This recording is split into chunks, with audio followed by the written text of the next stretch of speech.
Hey YouTube! First, Melissa, I do apologize. Typically, when I miss my vlog, it's something I'm aware of, like I go to bed, and then right before I fall asleep, I'm like, shiggity darns, today was my vlog day. Actually didn't happen. Like, it totally slipped my mind until, like, the next Sunday, and I was like, well, Melissa's gonna kill me for this. Second, also related to Melissa, I want to note that she, once again, is done with, her first year at Reed, which means that sometime here soon she's going to come back, and I'm no longer going to be an only child. Sometimes I really like being an only child. I'm sorry, but it's true. It's nice to come home and there's just no one there. You know, I can watch Netflix in any room with a house. That said, there are times when I really miss having siblings. I talked about this last fall. It's just the pits to get up in the morning and there's no one to drink coffee with, and then it's like, I don't know, it really adds to this idea that you're just going and going, and doldrums of life, you know. Melissa will be coming back soon. Megan, you will be later because of Nox's trimester system, but I'm still looking forward to having you back too, and it will be chaotic because there will be almost twice as many Malloys within the house. Craziness. Alright, so things that were up for me last week, since I didn't post last week. This last Saturday, I took the SAT, and you might be asking, now, Scott, why did you take the SAT? Don't you live in Iowa, and don't you take the ACT there? And yeah, that's true, and I'm obsessed with the ACT, as you might know, as probably most of you who watch this probably do know.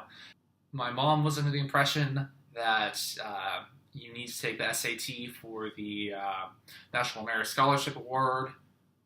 I don't really know. We're still maybe under that impression. We will find out. That said, SAT, in my own mind at least, significantly easier than the ACT. Like, for the ACT, you have like 39 seconds per question on average, versus like a minute 12 for the SAT. Like, I have time to actually do all the questions, and it's like, okay. So, for that reason, it's significantly less stressful too. So I had my finals for my DMAT classes. I know it's not as dramatic as, you know, Reed finals, Hume, but, you know, it's something sort of what I had going on. And I'm in the clear on both of those. My grade point is yet intact, both on the college and on the high school level, so that's good. And I have a bunch of extra time on my hands, so there are timelines in my Western Civ book. I've been memorizing some random times in history. For the first time like ever, I can tell you the dates for major wars that the U.S. was involved in, which doesn't sound like much, but I'm especially awful with dates for some reason. It's just a thing. So yeah, I'm back to this point in my life where I'm thinking, you know, what comes next? I can either go home and watch Netflix the entire time or do something else. As of yet, I've been working on 2 systems biology courses. Also, Harvey Mudd has courses up on edX now. Only like 3, but it's like, because Harvey Mudd, and I love Harvey Mudd. But yeah, that's sort of what my week is looking like. I'm so looking forward to having my sister back. Also, biotech today. We took a tour at the local Peachtree Brewery. So when you're brewing beer, you start out with some sort of grain, typically barley, and you do what's called milling it. And so you break the grains a little bit to allow access from the inside to the outside, and you let it mix around and you add liquid to it, essentially to get most of the nutrients out of the seed. So sugars, proteins, things like that. Okay? And once these nutrients are largely out of the grain, then you move this liquid, and essentially you have a lot of starch in there. And some of the enzymes from the seeds originally goes through and breaks down that starch into like smaller glucose molecules that can be used. And at this point, you add yeast to it. And the yeast survive off of the nutrients in this mixture, and as they like grow, they respirate alcoholically, hence your alcohol. You know, beer is alcoholic, shocker.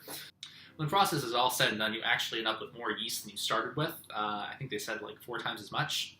And so you can reuse that yeast to an extent. Typically, you can use the same yeast for about 8 cycles. After that, it starts to mutate too much. The interesting thing here is mutated yeast, so yeast that has a different genetic code than what you started with, actually produces beer that tastes differently than the original yeast. You end up with some places that will let their yeast mutate for like 100 cycles or whatever. And so they end up with a different tasting beer than, you know, some of their competitors. And that's just wild to me. So I'm thinking, you know, one of these days we need to use CRISPR to modify some yeast to get the best taste in beer. And on that note, I gotta tell you all the best, guys.